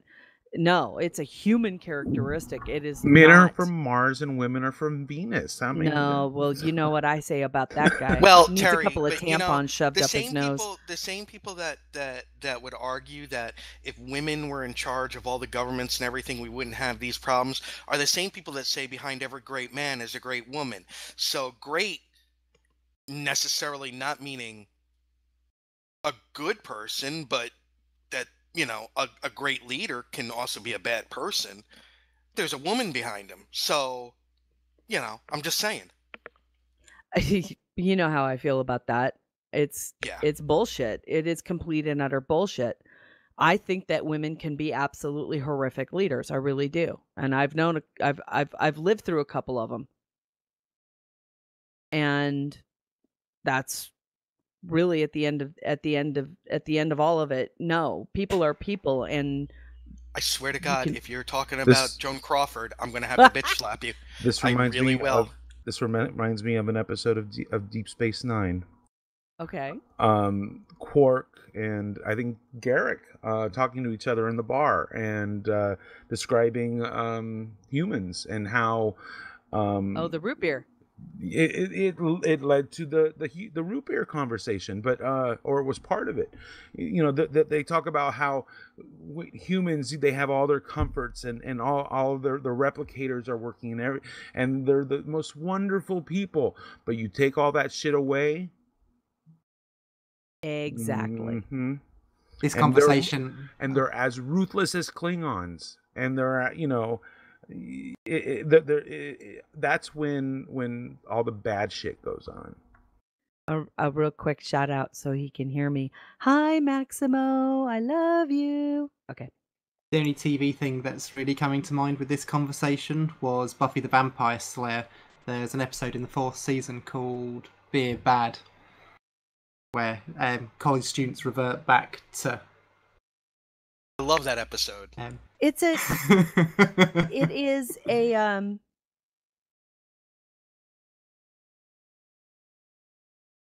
an ongoing theme. It's an ongoing theme. Yeah, I'm gonna kick you right in the balls for that one. It's an ongoing theme in a lot of entertainment, and Lord of the Flies was merely just one of those books that really delved into a more kind of outrageous idea of what might happen should something like this occur. It was a study of And I don't think he ever really meant it to be a study of men. I really think he meant to be a study of man in the little form, like where I was just discussing in Mankind. mankind as opposed to gender. And that's why I think it's going to be very important for us to see Little an girls all going women's ape version of shit. it, an all girls version of this, because I really do think it's important for people to understand, look, you know, we can be just as bad. We can be, and not all men are bad. This is a conversation of species, not gender. It's a conversation of species, not gender. And it's going to be an interesting thing to see happen. I think it's important for us to see. Um, and and for those of you who've got some kind of an idea that somehow a group of women, or not even women, a group of girls left without that kind of education, without that kind of guidance, left to their own devices in order to survive, would not break down into the same um, themes and elements, then you're wholeheartedly mistaken. And it's kind of sad that you would, you kind of do a disservice to both genders. You just do. And there it go. is. There you go. There's where we're at. Christmas batteries. Fashion batteries. It's yeah, I know. Hey, there are let's it's not even that. That's what are those supposed to be? Christmas batteries, right? I don't know. Yeah. I saw some guy yesterday wearing, Fun accessory for your device. what was it that made me laugh? I saw a guy walking around here yesterday and he was wearing an Under Armour shirt, which are these they're kind of tight and clingy. You know what I'm talking about? The Under Armour shirts. Mm-hmm. Yeah. The workout shirts. Yeah, the skin tight ones. Yeah, the skin tight ones. And he was They don't look good on me at all, trust me. and it didn't look good on him either, except it was in a hunting camouflage print. You know what I'm talking about? Sweet Okay, Jesus. Yeah. So again, this isn't it's not that's not a female thing. Fashion Under Armour was selling to a very particular market there. It just was kind of redonkulous. Oh, hey, hold on a second. Jerry Ryan. Hello. Dear sweet mother of God. So I'll be back. It was actually pretty funny when so yeah, apparently Under Armour makes hunting Terry, why are you talking while camouflage this stuff. is on? What? Why are you talking while this is on? Robert Reyes, will you post something else to get that rolled up the screen a little bit?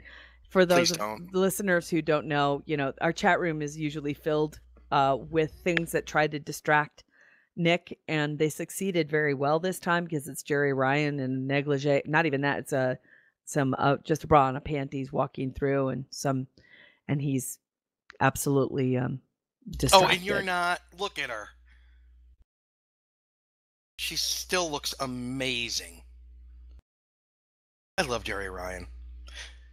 You know, Terry, who I do too. Oh, you never watched BSG. Never mind. Yeah, no, I never did. Well, Tricia Helfer was on Lucifer for the last 2 seasons. Yeah, and it's just amazing. I follow her on Twitter. It's just amazing to see. Don't you dare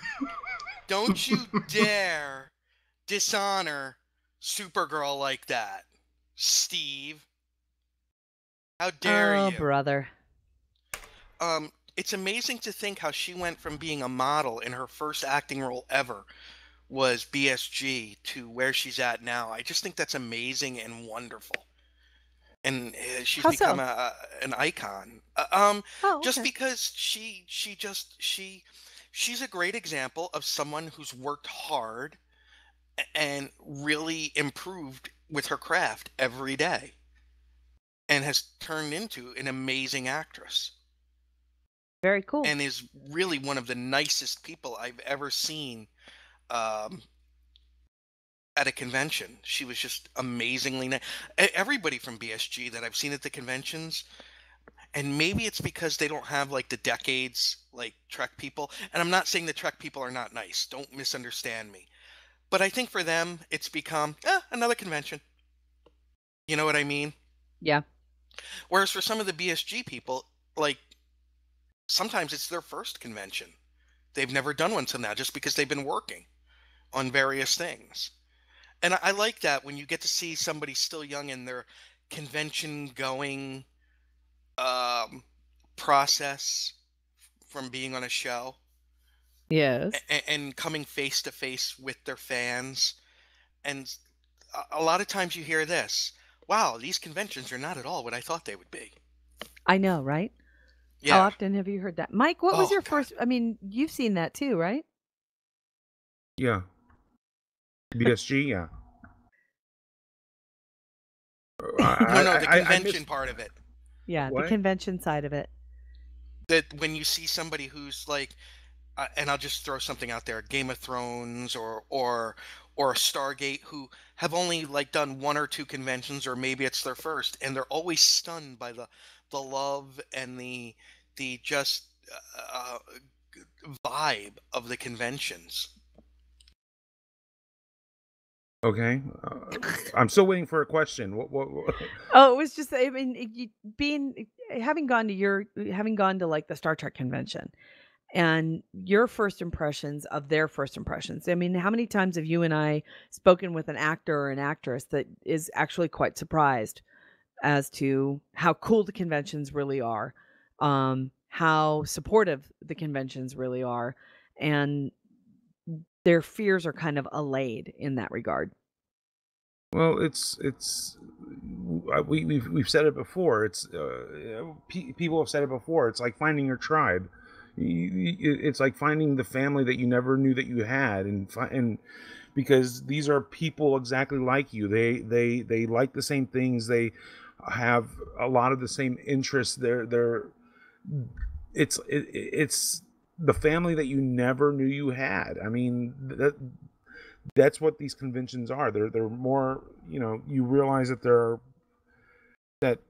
you're not isolated, that you're not alone, that although you like this geeky thing, and you thought you were like the only one, and you might be the only one in your town or whatever, but going to a convention, you realize that you're not alone, and there's hundreds, if not thousands, of people who feel the same way about X as you do, and And it's yeah. fun to watch them if it's like one of their first times, because they wander around, they go through the vendors area, everything is new to them, and it's that sense of newness, much like when you discover a new genre show that you've never seen, and it takes over for It a short captures amount you. of Yeah. time. Yeah. I remember when I found Orphan Black. It's like, oh my God, this is amazing. And I haven't watched Babylon 5 in I'd say 10 years, maybe 15. So it's almost like watching it for the first time again, And I didn't remember anything about the fifth season, and I am just having a blast. Like when I saw Neil Gaiman's name having wrote an episode, holy shit. I had to pause and take a nap after that because, but it's so much fun when you find a new genre show. And I think it goes for genre more than anything else. Maybe I'm just projecting there, but um and it can lead to an interest in something else, and I'll tell you how. I've never really read the Arthurian legend. Okay, Oh, you I've hadn't? seen Excalibur. I've seen a bunch Oh of my god, movies, I but own every book. I own everything I've from never La seen Morte it. d'Arthur to the Enchanted Hill. Oh my god, I own it all. So Babylon 5 is has a really, in the hands of bad writers, it would have been a shitty episode. On a scale of 1 to 5, I would give this episode a solid 4. And one thing about Babylon 5, they weren't afraid to use actors who we see and go, oh dear God, really? But Michael York played the character, Oh yeah. Okay. who believes he's King Arthur. And what it turns out is that his severe PTSD for what he's gone through has put him in this place where he believes he's Arthur. Oh wow. And it's is it cheesy? Of course it's cheesy, but it's very well handled, and Michael York plays the role very well. But so I sent a message to Dayton and I said, hey, what are some good books about Arthur? And he came back right away and he said Once and Future King. Absolutely. So I'm gonna be downloading that and reading it Okay. because And there's then so. after you read that one, Mhm. you really do need to read The Mists of Avalon. Okay, because Terry, there's so many references to the Arthurian legend. I think Mhm. you would love the episode then Oh, because I'm like, oh shit, I need to watch this. yeah, there's names, there's places, there's all of this where he actually believes he was King Arthur. And because of the aliens, the Vorlons, who we know have done certain things, taking people from different time periods and stuff, there's the talk that, shit, maybe he really is King Arthur. That they came and took him, and now Interesting. he's back. So there's that mystery. Is this guy really King Arthur? How And fun. like I said, on the hands of lesser writers and directors, it would have been horrible. You know what I mean? Yes. And let's face it, Michael York can choose scenery with the best of them. Yeah. In this one, he's much more restrained, and there's a very, very great scene where he and this ranger Marcus are talking, and Marcus is the English. He's an English actor, but it gets down to you just have to see it. I'll find the episode, Terry, Oh, I'd love it. and tell you Okay, what cool. one it is. Yeah. Sweet. And he has to get the sword back to the lady in the lake. Is what it's about. Oh, And very cool. you find out who it is and he's freed, it's really it was a I kind of got a little misty, little mist in See, Babylon. but that's the beauty of genre too, is that you can take a kind of a what would seem to be a far-fetched idea and allow people to kind of suspend their disbelief and go with it and have fun. I know that we do have a few more links we wanted to talk about real quick before Nicholas we end. Meyer with Yeah? Time After Time, Jack the Yeah. Ripper, H.G. Wells, the Yeah. whole bit, and yet it's awesome. And if you haven't seen the movie, please look for it. It is it's a really good movie that I think still holds up, if nothing else, than to see the fashion of 1979, 1980. Which, for me just was what we wore. Terry, Oh, one of December the is the one of the December links is I the put into 40th the chat anniversary room. of Saturday Night Live. I mean Saturday Night Fever. It was a good time to be alive. I'm There it telling is, you. Terry. What? Late Delivery from Avalon. Oh, okay. That's the Thank name you. of it. One of the links I If put you into watch the it, chat. let me know what you think. I promise I will. One of the links I put into Because then the I want chat. to. No, I'll stop. I'm gonna punt you. Okay. One of the links I put into the chat room this table, young man.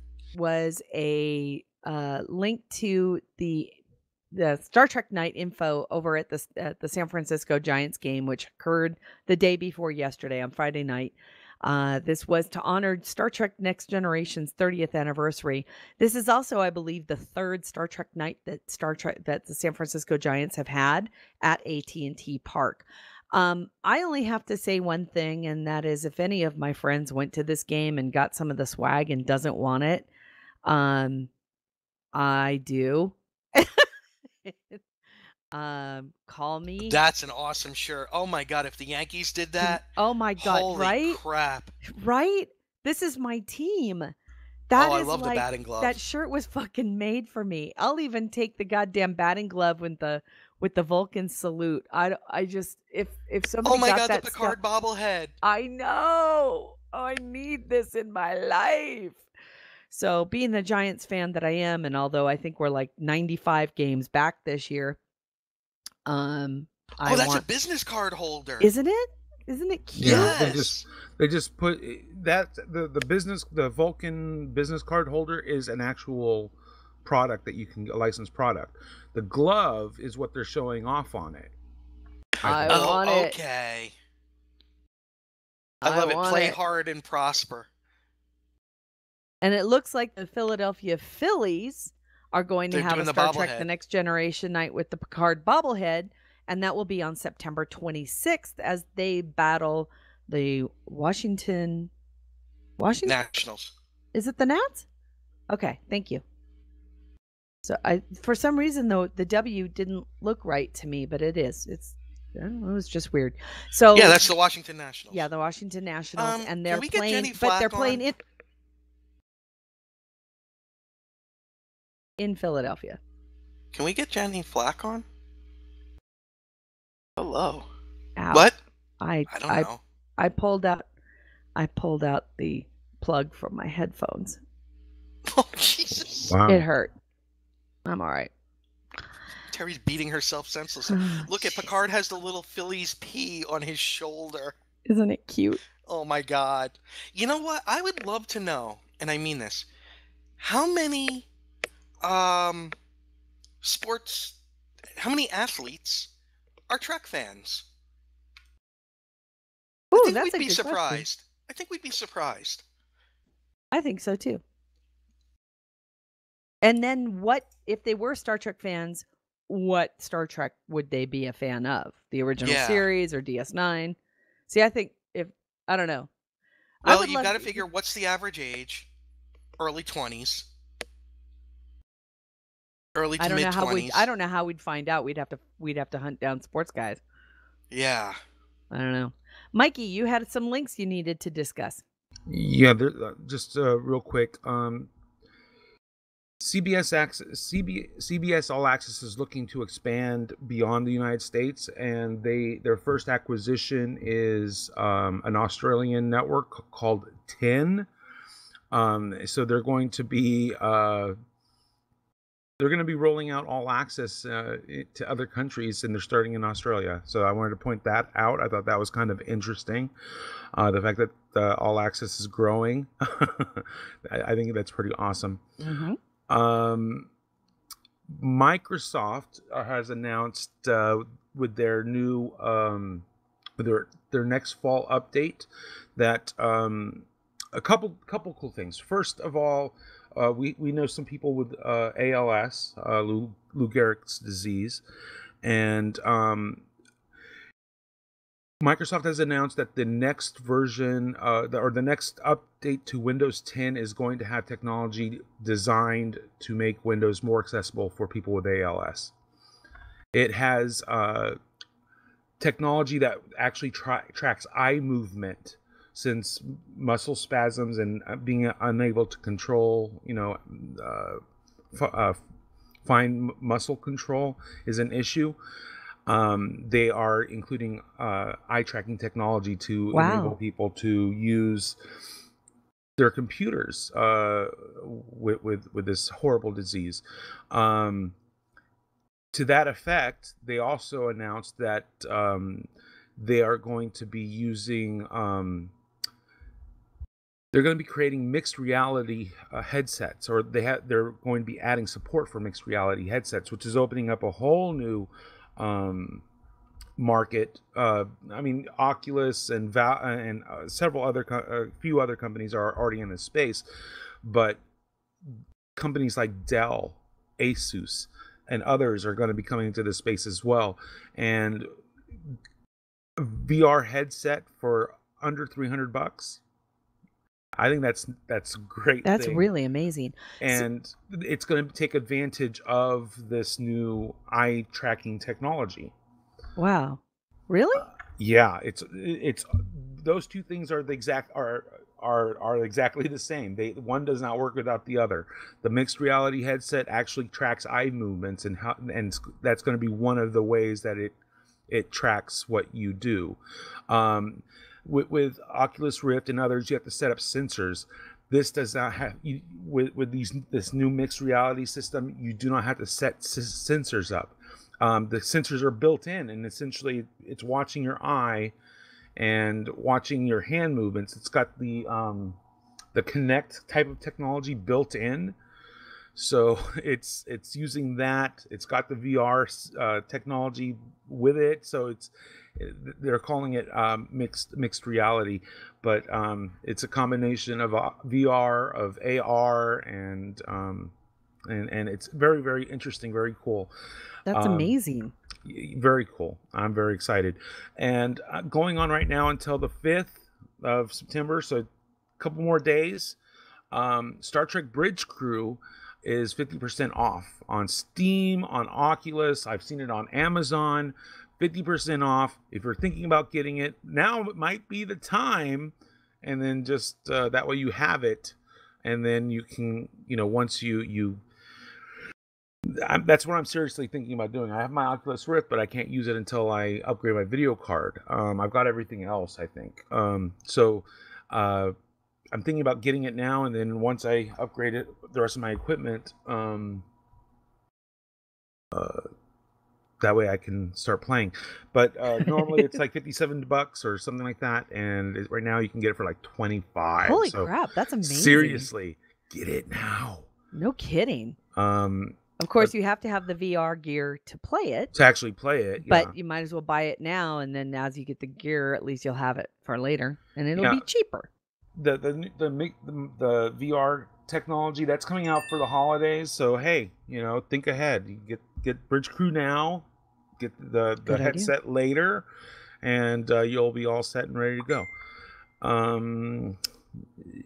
Those were the big items I wanted to talk about. Let me do a quick search, see if there's anything else. Because I have something I want to ask.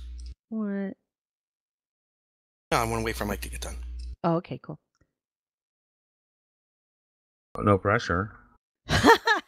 Shut up. He's back. I want to congratulate Disruptor Beam. They released a new game. It's the Walking Dead, March to War. So congratulations, gentlemen. They create a Game of Thrones game and Star Trek timelines, and now they have The Walking Dead. And we knew them when. I've been playing The Walking Dead. It's kind of fun. We knew them before timelines even came out. Yeah, but we didn't. We didn't know them with Game of Thrones. Game of Thrones is really what put them on the map. But they were always very good to us. Always, they've been awesome. Yeah. So again, G&T bump.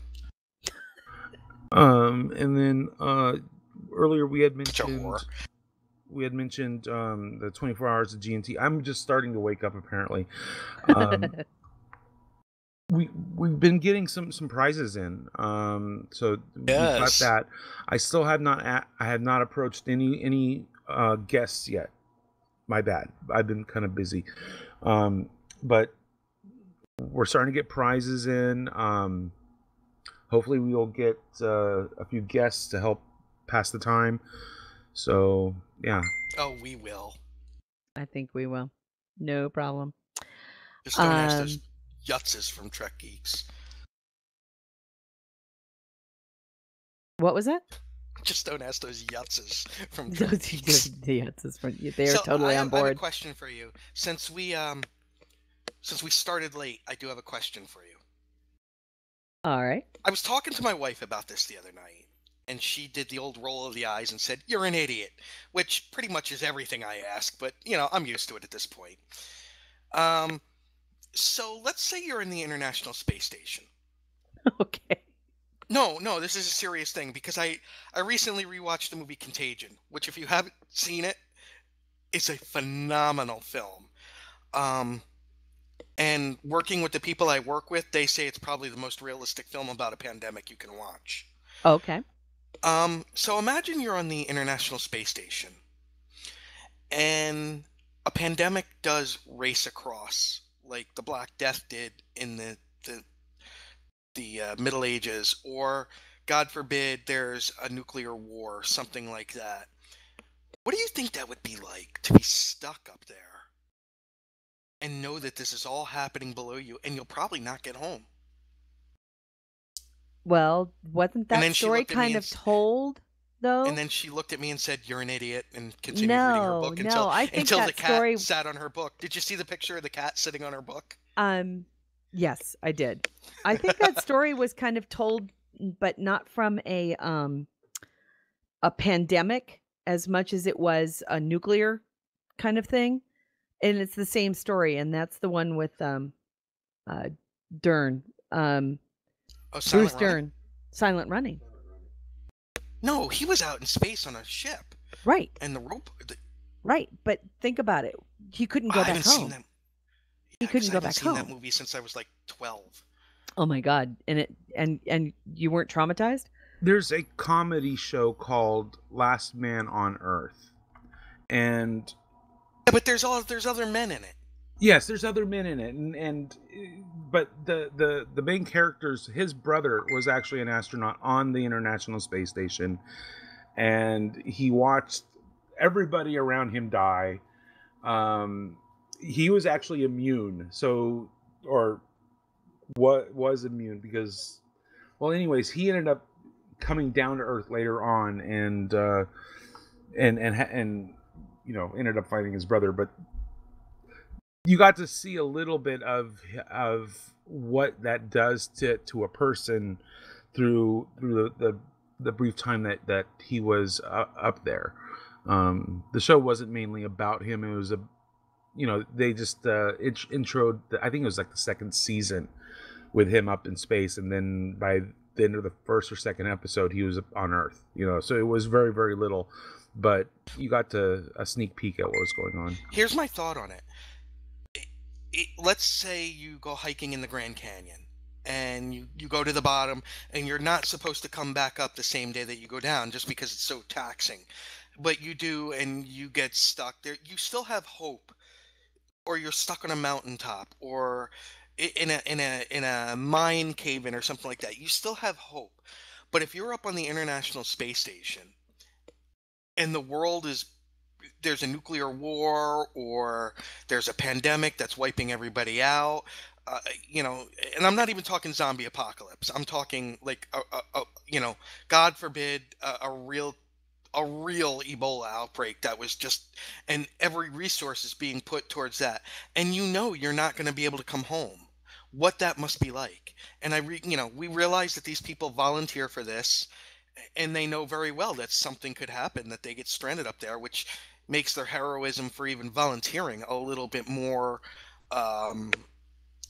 amazing if you think about it. But just imagine what that would be like. Yeah. It's an interesting story that I think that has been. And you're looking down on your planet as it's dying. Right. Right? It's, it's also your own death if you're thinking Right. about it, right? So yeah, it's an interesting take on, and something that I think that a lot of people, I think you're right. It shows the heroism of the people that choose to adventure in space. There's no guarantee you're getting home. And now think about it, that there's actually a group of people who want to do a one-shot to Mars. To Mars, yeah. A one-shot, meaning you're not coming back. You're going to die out there. Yeah, and they are full well aware that this is a one-way ticket. Because Right. I thought about, and it just, I know. My brain can't wrap my head around that, going, wait a minute. I see it almost as a human failing. Is like, why would we even ask people to do that? We're better than that. We've got to be able to come up with the solutions that brings people home. But every exploration begins with someone going out.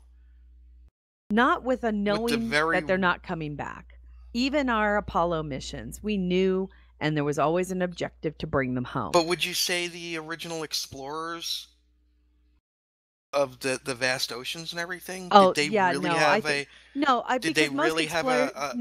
because most exploration did not occur for the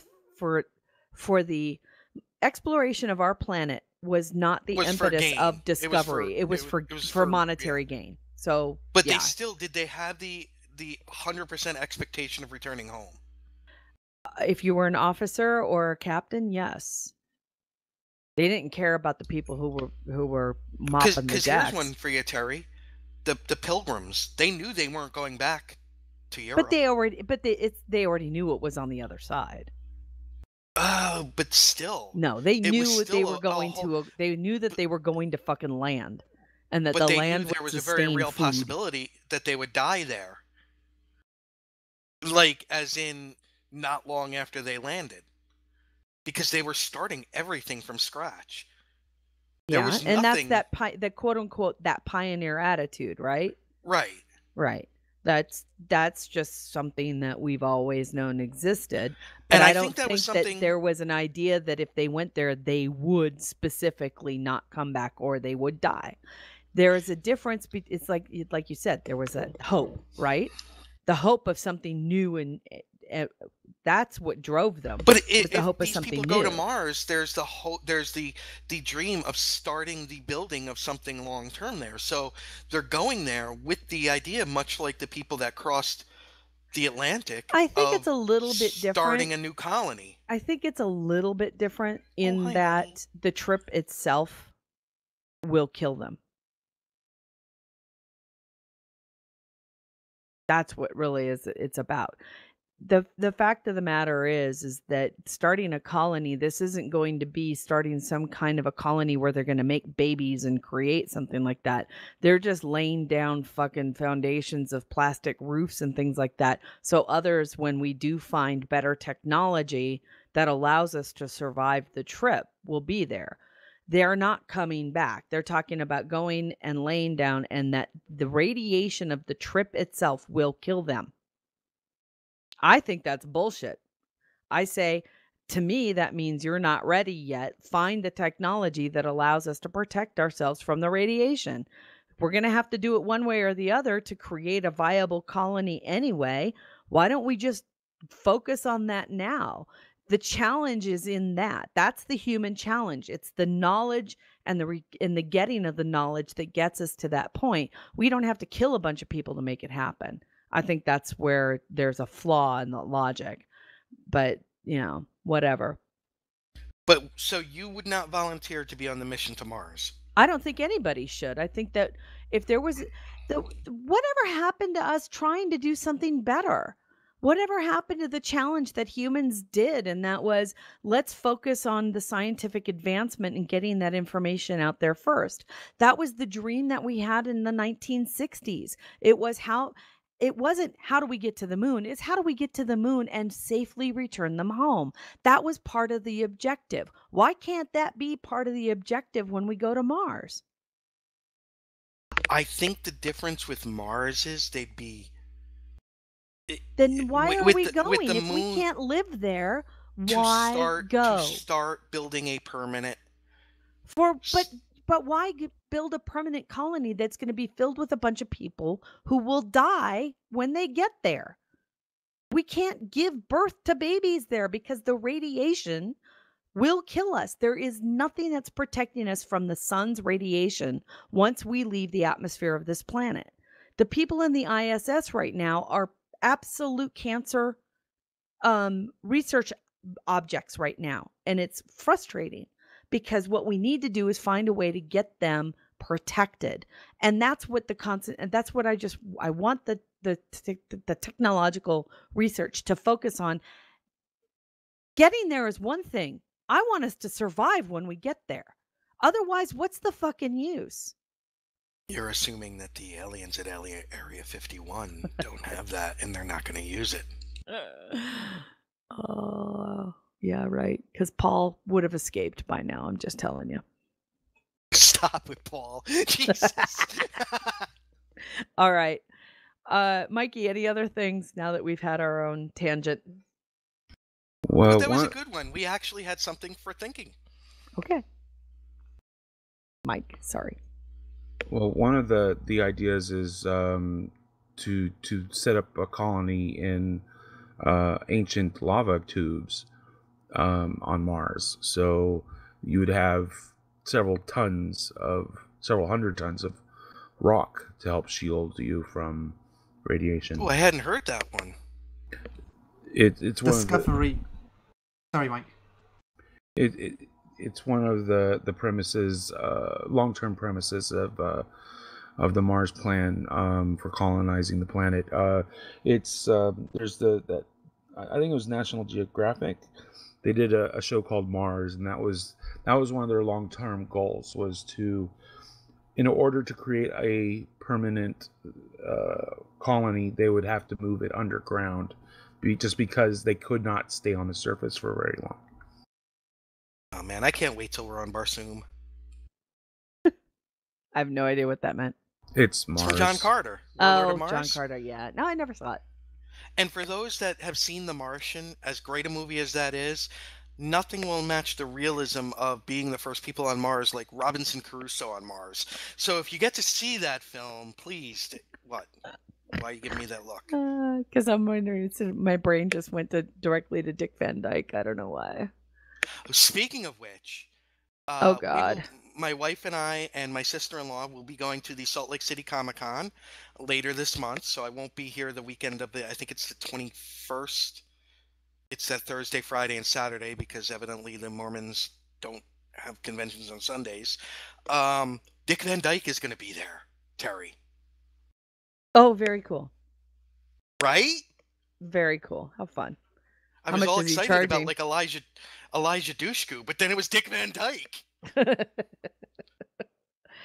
All right, we have squirreled. And Mike, that's really interesting. I'm going to do a little reading on the lava tube thing. Yeah, I wonder if Kayla could come on and talk about that. I don't know. Just an excuse to try and get Kayla on. I know. All right. Do we have any other announcements? Support BLB shows. Start, I guess, saving or to support 24 hours of G&T. I don't know. I'm tired now again. Because he's tired again. Poor guy. You've had a very rough day, sir. The whole, I know, and it's like I've only been awake for like 2 hours. So sorry. Oh man. Is Charlie still in the house? No, he's outside right now. Okay. Well, give him a big schmoopy kiss for me. Yeah. All right. All right, you guys, I think that pretty much does it for episode 292. Thank you very much for joining us, especially those of you in the chat room, both talking with us and lurking. Also, thanks for listening to us on Facebook Live and YouTube. We appreciate your patronage and your support. Thanks for listening. We love you very much. We will be back next week, which will be September. Oh my gosh, it'll be my birthday week on September 10th. For episode 293. Until then, live long and prosper. Kapla. Goodbye, everyone. GNT 291? 92. GNT 292. It's September 3rd for Michael Hinman, 2017. Jolan True, you scumbags. Music for the GNT show is provided by 5 Year Mission, Enterprise Blues Band, Warp 11, Andrew Allen, and Greth Thor. The GNT show is a BLB production. Move ahead, walk Katie, backwards, so 10. Put a mini skirt on, my yo man. Represent the human race. And we make space a happy place to fully go where no man's gone before. I think I sang that line once before, but I'm not too sure. We'll be so happy, can't you see? A zero G community.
take a tour with me. There'll be no cons or Kobayashi. I'm gonna travel to the end and make new friends with aliens. Double ego and no man's gone before. Space heavy. I think I sang that line once before, but I'm not too sure. We'll be so happy, can't you see? 0 G.